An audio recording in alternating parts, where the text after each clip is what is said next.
Hi guys. Right, today we're going to talk about how to spot a narcissist. Now, what I would like you to do is to like this video and subscribe if you can, because it's really important that obviously if you're looking into this kind of stuff, the stuff that I'm telling you is going to be pretty useful. And I'm live twice a week. So it would help you to obviously get hold of the information sooner rather than later. So today, before I get kind of carried away with all of that, we're talking about how to spot a narcissist. So a narcissist is a term that is used to describe someone who is selfish, self-centered or vain, but narcissism is a little bit more complex than that. So about 5% of the general population are narcissists, and their disorder causes problems in many areas of their life. So it could be from relationships through to their jobs, and they tend to disguise those traits to begin with, suck us into their lives, and then leave us wondering what the hell happened to us. And it's important to be able to spot a narcissist in order to protect yourself and to put boundaries in place. Now, some of us already been through this and come out the other side. Some people are just so kind of stuck in the middle of this, and some people are just kind of at that early warning stage. But knowledge is power. The more you know about this, the easier it is for you to deal with, and the better that you can actually make your future plans. So narcissistic personality disorder can be defined as a mental condition in which people have an inflated sense of their own importance, a deep need for excessive attention and admiration, troubled relationships, and a lack of empathy for others. But behind this mask of extreme confidence, there's a really fragile self-esteem that's vulnerable to the slightest criticism. And that conflict between insecurity and self-obsession causes people with narcissistic personality disorder to be generally unhappy or disappointed when the world doesn't offer them special favors and admiration, because they're going to find their relationships unfulfilling, and other people are not going to enjoy being around them. They are not fun people to be with. And, well, not after you get to know what's really behind the mask. They are fun to start with because they're pretending. And the cause of this disorder is not completely understood, but it's thought to be partly down to environment, genetics, and neurobiology. And someone who has experienced either excessive adoration or excessive criticism as a child from their parents may grow up to be a narcissist. Alternatively, it could be inherited, or it could be to do with the connection between the brain, the behavior, and the thinking. It's more common in males than females, and it often begins in teens or early adulthood. So it may not have been present when they were children, therefore their parents may not realize that they have raised these lovely, lovely narcissists. And although some children may show traits of narcissism, this may simply be typical of their age, and it doesn't mean that they'll go on to develop this disorder. So first of all, we need to know where it came from. So the disorder was named narcissism after the character Narcissus in ancient Greek mythology. And he was an attractive hunter who rejected all romantic advances and fell in love with himself instead. And he ends up staring at his own reflection in a pool of water for the remainder of his life. So just, you may have heard of a beautiful flower of the same name. The narcissus flower is said to have sprouted in his place by the pool after he died.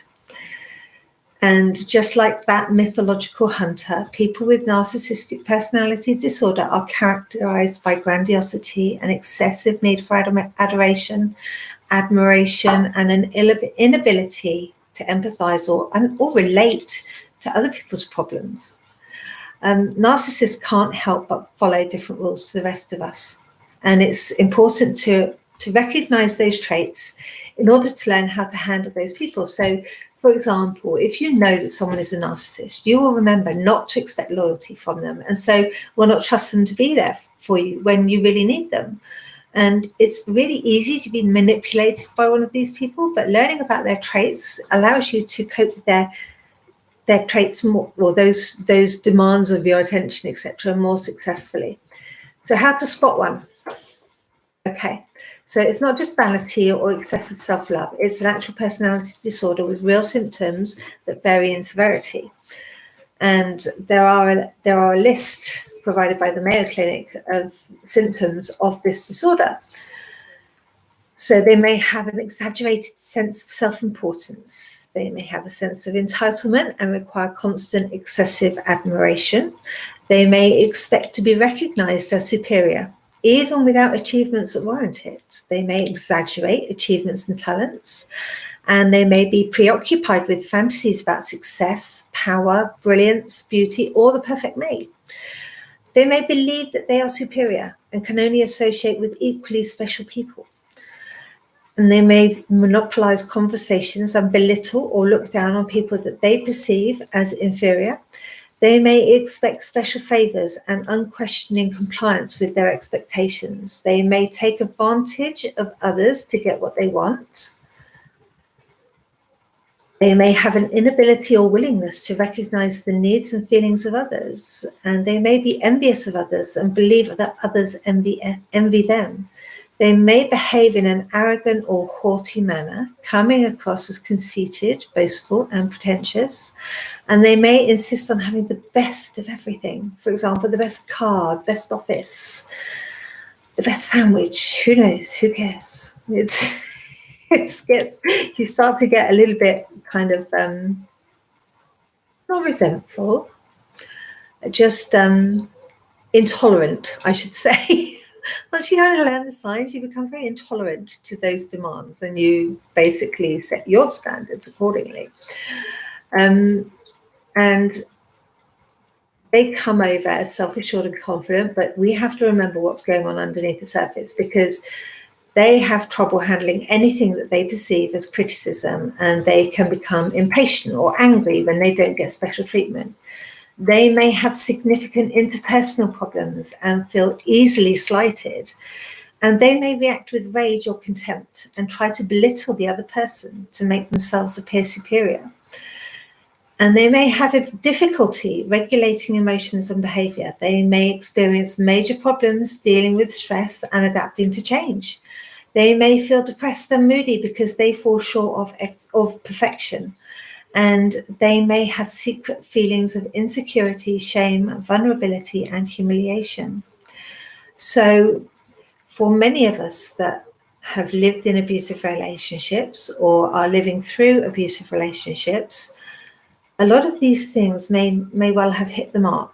And there are a number of ways in which to deal with this type of person in our lives, which I have covered off in different videos. But what I would say is it's really, really important that you don't just submit. Because when you submit, you accept. And when you accept, that is what your life will become. So it's really important to understand what these traits are so that you don't submit, so that you actually push back when you come across these kind of traits. Because if they realize that you're not going to get sucked in, then the chances are that they're either going to leave you alone, which is a good thing. Trust me, it's a good thing. Or they're going to realize that you are completely intolerant of this type of relationship, and they will realize pretty quickly that they're not going to get their own way. So they have two choices: change or get out. And one of the general theories of acceptance is that they cannot change. They will not change. So it just helps to know what you're looking at right from the offset. And it raises red flags when you do start to see somebody, and then these things start to kind of creep up, and it's like, oop, red flag, oop, red flag. And you understand that these are not acceptable behaviors. So, it may be that you feel that I'm describing you. Who knows? It could be something that you struggle with. And if it is, then there is help available. But like I say, like this video, and subscribe at the bottom, and I will put a link in there. I do have a website. I do have a Facebook page, and there are many, many ways in which you can contact me, which you will discover in the comments below. So I'm looking forward to hearing from you with your comments on this presentation, and I will speak to you all soon. Okay, you take care and have a wonderful, wonderful day.